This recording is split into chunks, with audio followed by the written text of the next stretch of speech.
स्वागत है आप सभी का एक और न्यू वीडियो पर। आज की वीडियो में बात करेंगे अपन उन फ्री के नंबर्स के बारे में जो कि एमपी बोर्ड में हर एक बच्चों को दिए जाते हैं। अगर आप एमपी बोर्ड का एग्जाम पैटर्न देखो तो आपके बोर्ड एग्जामिनेशन के पेपर के जो मार्क्स हैं उनको दो पार्ट में डिवाइड किया जाता है। फर्स्ट तो जो आपने थ्योरी एग्जाम दिए उनके मार्क्स होते हैं, सेकंड होते हैं आपके प्रैक्टिकल और प्रोजेक्ट फाइल्स के मार्क्स। अब थ्योरी एग्जाम में आपको जितना स्कोर करना था वो आप कर चुके हो, यानी कि एग्जाम आपके हो चुके हैं, उसमें आप कोई भी चेंजेस नहीं कर सकते हो। प्रैक्टिकल एग्जाम काफी जगह शुरू हो गए हैं, काफी जगह शुरू होंगे आगे। आपके यहाँ पर कैसे क्या कंडीशन है कमेंट करके जरूर से बताइएगा। बाकी प्रैक्टिकल एग्जाम के बारे में पूरी इन्फॉर्मेशन मैं आपको दे चुका हूँ कि कैसे होते हैं, क्या आपको करना होता है एंड मिनिमम कितने मार्क्स आपको दिए जाते हैं। इससे कम मार्क्स किसी भी बच्चे को नहीं दिए जाते हैं। आप चाहें तो डिस्क्रिप्शन से वीडियो चेक कर सकते हैं। अब ये तो बात हो गई उन सब्जेक्ट की जिनमें प्रैक्टिकल्स होते हैं। बाकी जो हमारे अदर सब्जेक्ट हैं जिनमें कि प्रैक्टिकल्स नहीं होते हैं, फिर भी उनका जो पेपर है वो 12th का 80 मार्क्स का आता है, 10th का 75 मार्क्स का आता है। तो उसमें जो बाकी 25 नंबर बचते हैं 10th में, 12th में आपके 20 नंबर बचते हैं, उनको कहा जाता है प्रोजेक्ट फाइल्स के मार्क्स। अब वो किस बेस पर आपको दिए जाते हैं, कितने मिनिमम दिए जाते हैं एंड कैसे आपके थ्योरी एग्जाम के मार्क्स में ऐड करके आपका रिजल्ट बनाया जाता है, आगे आपको सारी चीजें बताता हूँ। वीडियो में एंड तक बने रहिए। नहीं तो सब्सक्राइब जरूर से कर दीजिएगा, नोटिफिकेशन आइकन ऑन करके रखिएगा। एमपी बोर्ड एग्जामिनेशन की ऐसी इन्फॉर्मेटिव वीडियोस मैं आपको आगे देता रहूंगा। अब देखिए दो तरह के आपके सब्जेक्ट होते हैं, एक में होते हैं प्रैक्टिकल्स एंड एक में होते हैं प्रोजेक्ट। तो प्रैक्टिकल्स की बात अपन पूरी कर चुके हैं कि कैसे क्या किस बेस पर आपको नंबर दिए जाते हैं, मिनिमम कितने नंबर आपको दिए जाते हैं। आप चाहें तो वीडियो चेक कर सकते हैं। इस वीडियो में बात करेंगे अपन प्रोजेक्ट की, यानी कि वो सब्जेक्ट जिसमें कि प्रैक्टिकल्स नहीं होते हैं, नॉन प्रैक्टिकल सब्जेक्ट होते हैं। फिर भी आप देखोगे कि उसमें एमपी बोर्ड का जो पेपर आता है 12th का वो 80 मार्क्स का आता है, 10th का 75 मार्क्स का आता है। तो ये जो 25 नंबर 20 नंबर बचते हैं ये हमें कैसे दिए जाते हैं, तो ये आपको प्रोजेक्ट फाइल्स के बेस पर दिए जाते हैं। एंड ये जो नंबर होते हैं वो पूरी तरह फ्री के नंबर होते हैं, यानी कि बिना किसी ज्यादा मेहनत के आपको काफी ज्यादा बेनिफिट हो सकता है, आपका जो रिजल्ट वो इंप्रूव हो सकता है। अगर आपके थ्योरी के पेपर थोड़े बहुत बिगड़ गए हैं तब भी आपका जो परसेंटेज वो अच्छे बन सकते हैं। कैसे बन सकते हैं, जब आपको प्रोजेक्ट के पूरे नंबर दिए जाएंगे। अब इसमें पूरे नंबर कब दिए जाते हैं, क्या क्या आपको करना होता है, वो तो मैं आपको आगे बताऊंगा ही। साथ में मिनिमम मार्क्स का क्राइटेरिया भी बताऊंगा कि इससे कम नंबर तो किसी भी बच्चे को नहीं दिए जाते हैं। आप पढ़ने में अच्छे हो या फिर नहीं हो, आपके पेपर अच्छे गए हो नहीं गए हो, कोई मैटर नहीं करता है। फर्स्ट अपन बात करते हैं 12th की। देखिए 12th के आपके पेपर आते हैं 80 मार्क्स के, जो आपके नॉन प्रैक्टिकल सब्जेक्ट होते हैं, जैसे कि आपका हिंदी हो गया, इंग्लिश हो गया, मैथ्स हो गया।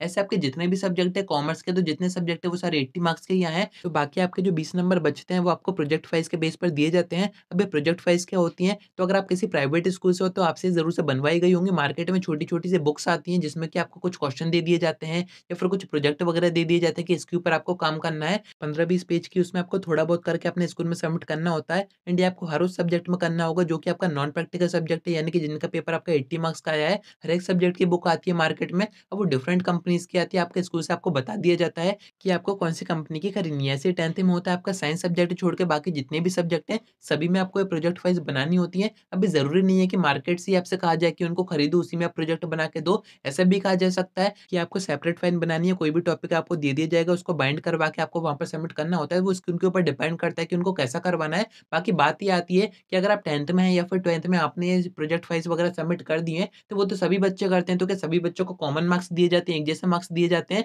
तो अब ये किस बेस पर दिए जाते हैं वो मैं आपको बताता हूँ। इस बात को थोड़ा सा ध्यान से समझिएगा, क्योंकि यहाँ पर आपकी जो त्रैमासिक परीक्षाएं होती हैं, आपकी जो अर्धवार्षिक परीक्षाएं होती हैं, उसका भी थोड़ा बहुत यहाँ पर वेटेज होता है। कितना होता है, तो आपका जो ब्लूप्रिंट आया था, आपका जो प्रैक्टिकल्स और प्रोजेक्ट फाइल्स का जो पीडीएफ आया था, उसमें चीज साफ साफ बताई गई थी कि 5-5% दोनों का रहता है। खैर इस पर आप अभी ज्यादा फोकस मत कीजिए। बाकी अगर आप जानना चाह रहे हैं कि त्रैमासिक अर्धवार्षिक मार्क्स कैसे आपके बोर्ड एग्जामिनेशन के रिजल्ट में ऐड होते हैं, तो कमेंट करके बताइएगा, मैं आपको सेपरेट वीडियो में बता दूंगा कि कैसे क्या ऐड होते हैं। बाकी देखिए आपने प्रोजेक्ट फाइल्स जमा तो कर दिया, पर मार्क्स आपको किस बेसिस पर दिए जाते हैं, तो जो आपकी अटेंडेंस है वो तो देखी जाती है, साथ में आपने जो प्रोजेक्ट फाइल्स बनाई होंगी वो आपने टाइम पर सबमिट की थी या फिर नहीं की थी, इसके ऊपर भी वेरी करते हैं आपके मार्क्स। अगर आपने टाइम पे सबमिट की होंगी तो आपको पूरे नंबर दे दिए जाते हैं। अगर आपने 1-2 दिन बाद की होंगी, जो डेट उन्होंने बताई होगी उसके 1-2 दिन बाद आपने सबमिट की होंगी, तो 1-2 नंबर आपके काटे जाते हैं। बाकी आपके पुराने रिकॉर्ड के ऊपर भी डिपेंड करता है कि आप पढ़ाई में कैसे हो, आपकी कैसी इमेज है स्कूल में। अगर आप पढ़ने में अच्छे हो तो यहाँ पर आपको पूरे मार्क्स ही दिए जाते हैं। जैसे कि 10th में 25 में से 25 मार्क्स आपको दिए जाते हैं, 12th में आपको 20 में से 20 मार्क्स दिए जाते हैं। पर बात वही आती है कि अगर हम एवरेज स्टूडेंट हैं, ज़्यादा हमने अटेंडेंस नहीं दी है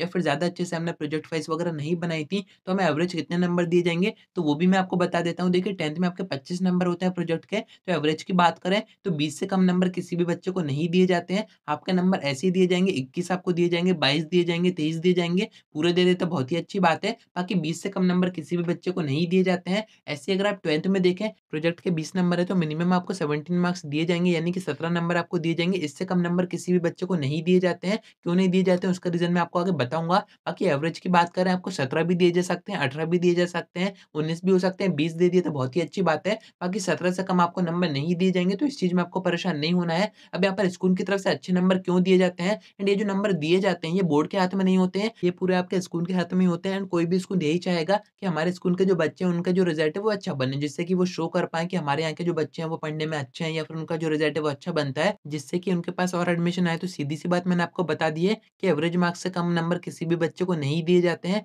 बाकी ये जो मार्क्स है वो कैसे आपके बोर्ड एग्ज़ामिनेशन के रिज़ल्ट में ऐड होते हैं, वो मैं आपको बता देता हूँ। जैसे कि 10th की बात करें, आपके 75 मार्क्स का पेपर आ रहा है थ्योरी का, अगर आपने उसमें 60 मार्क्स भी स्कोर करे हैं एंड यहाँ से आपको पूरे 25 नंबर दे दिए गए हैं, तो आप समझ सकते हैं कि कितने नंबर आपके हो जाएँगे। ये पूरा आपके फ्री के नंबर ही ऐड हो रहे हैं वहाँ पर। तो 60 और 25 मार्क्स को ऐड कीजिए, 85 मार्क्स तो आपके वैसे ही होगा, ऐसे ही 12th में होता है। जैसे कि 80 मार्क्स का आपका पेपर आ रहा है थ्योरी का, उसमें से अगर आपने 70 मार्क्स भी स्कोर करे एंड बाकी आपको 20 मार्क्स प्रोजेक्ट के पूरे दिए गए, तो आपके 90 मार्क्स तो वैसे ही हो गए। वहीं अगर आप सोचिए कि अगर आपका 100 नंबर का पेपर आ रहा होता, उसमें से अगर आप स्कोर करते तो इतने मार्क्स तो आपके वैसे भी नहीं बनते। तो जो प्रोजेक्ट के नंबर होते हैं उनको फ्री के नंबर माना जाता है एंड ये आपको अच्छे ही दिए जाते हैं, इससे आपका जो रिज़ल्ट है वो बूस्ट ही होता है। बाकी काफ़ी बच्चे ऐसे भी होते हैं जो कि प्रोजेक्ट फाइल्स वगैरह जमा नहीं करते हैं, वो ये पूछते हैं कि हमने तो जमा ही नहीं की थी, तो हमें कैसे मार्क्स दिए जाएँगे? क्या हमें कम नंबर दिए जाएँगे? तो एवरेज मार्क्स मैंने आपको बता ही दिए थे, 10th के होते हैं 20-21 एंड 12th के होते हैं 17-18, तो इससे कम मार्क्स आपको नहीं दिए जाएँगे। ऐसे ही अगर आपका डमी एडमिशन है, तब भी आपको एवरेज मार्क्स ही दिए जाएँगे। बाकी कुछ बच्चे ऐसे भी होते हैं जो कि प्राइवेट फॉर्म भरते हैं, वो ये पूछते हैं कि क्या हमें भी प्रोजेक्ट फाइल्स के मार्क्स दिए जाएँगे? क्या हमें भी प्रोजेक्ट फाइल्स वगैरह बनानी होती हैं, सबमिट करनी होती हैं? तो यहाँ पर प्राइवेट बच्चों के साथ यानी कि जो बच्चे प्राइवेट फॉर्म भरते हैं, उनके पास ये बेनिफिट होता ही नहीं है, उनको प्रोजेक्ट वगैरह के मार्क्स नहीं दिए जाते हैं।